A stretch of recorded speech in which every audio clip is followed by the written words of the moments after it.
Hello, comrades, and welcome back to Ushanka Show. Здравствуйте, товарищи.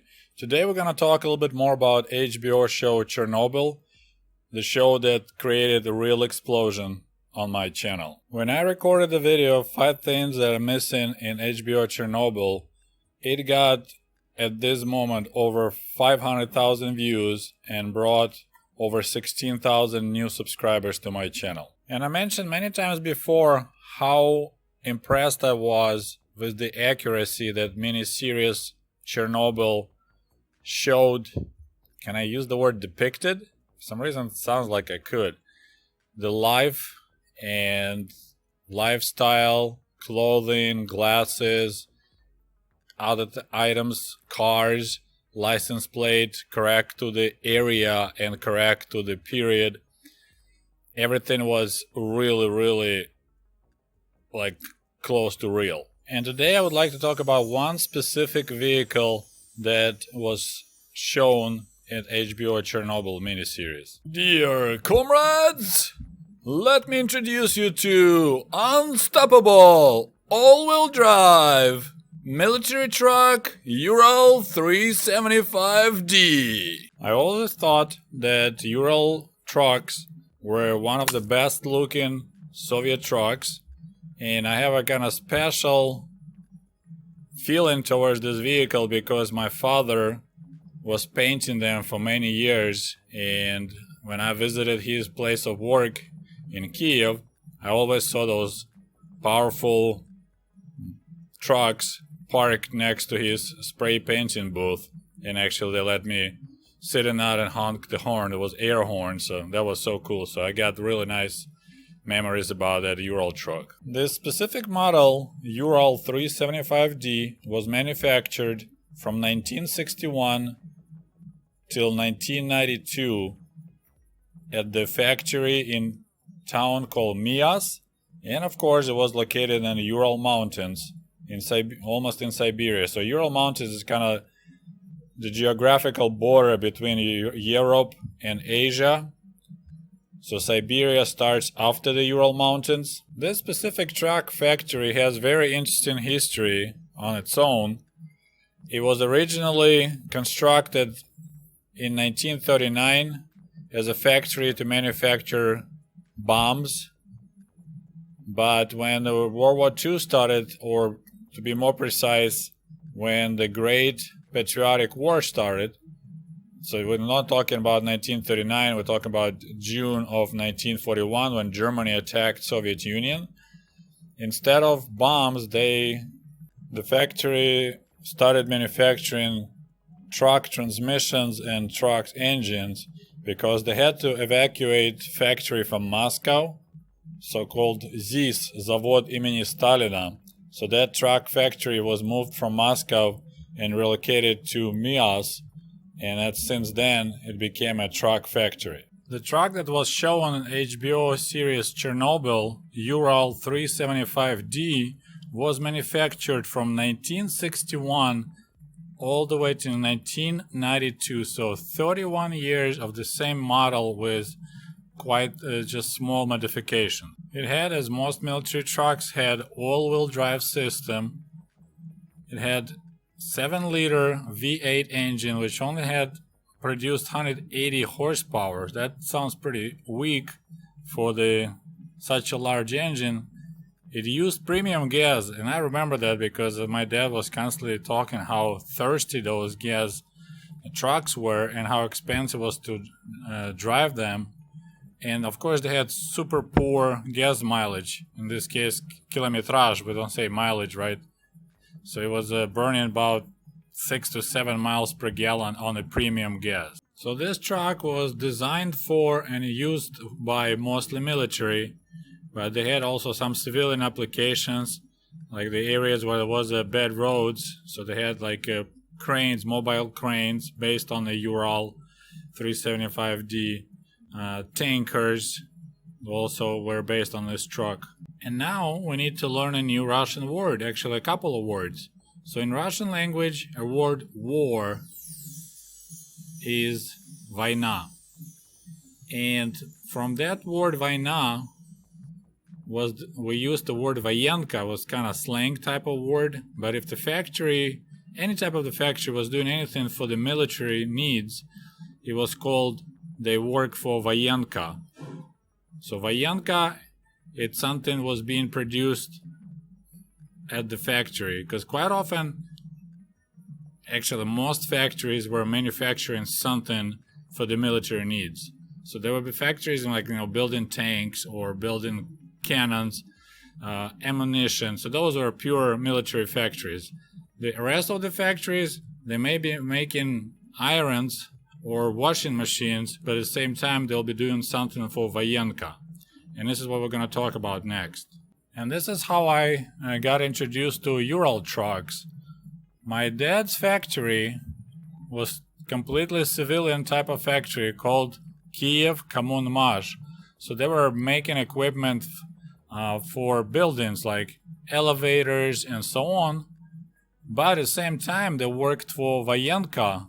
And what they did, they were reconditioning and painting and getting trucks like Urals 375D for military service. What was interesting, that military didn't want brand new Ural trucks. They actually needed them to be broken down, tuned up, and only after that they'll be accepted to military service. I had to ask my dad about it to get exactly what was going on, and this is what he told me.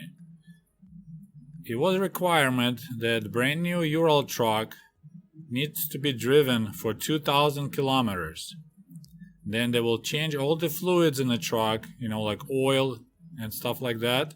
Then they load the truck with 2 tons worth of some kind of weight and drive for another 200 kilometers. So my dad's factory provided services. That's how they worked for vayenka.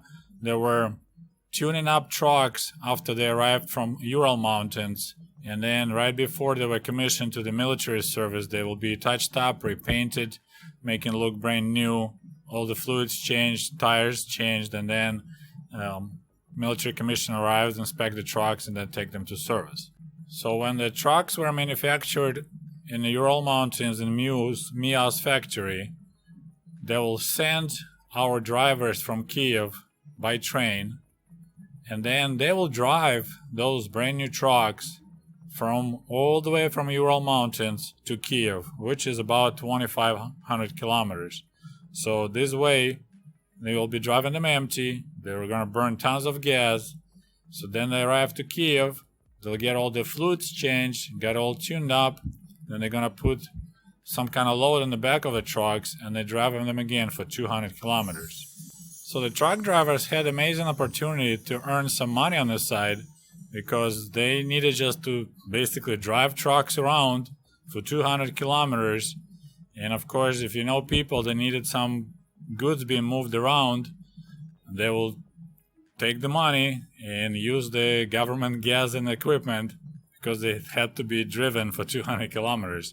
And a couple of times, my father brought potatoes from the village from our relatives, because they needed, so they just drove those giant trucks all the way up north, I want to say up north Michigan, up northern Ukraine, loaded up with the potatoes and brought them back to Kiev. That's what a lot of people did. Parents live in the villages, kids, grown-up kids live in cities, and in order to save money, they will bring potato harvested in the villages and use them all the winter long, so they don't have to buy potatoes locally, and they can save some money, of course.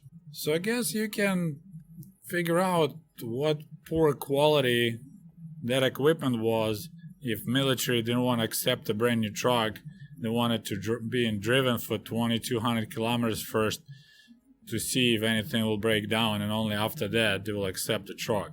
But I always liked the look of those trucks, and as I mentioned earlier, when I visited my dad's factory, I could climb all over those trucks, and they let me honk the horn, and I thought it was the coolest truck in the world. Well, I hope you enjoyed this story, and as always, please don't forget to like this video, share your thoughts in the comment section, and we'll talk to you soon. До свидания, goodbye.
Hey, by the way, cool merch for cool comrades is available at the Ushanka store at teespring.com.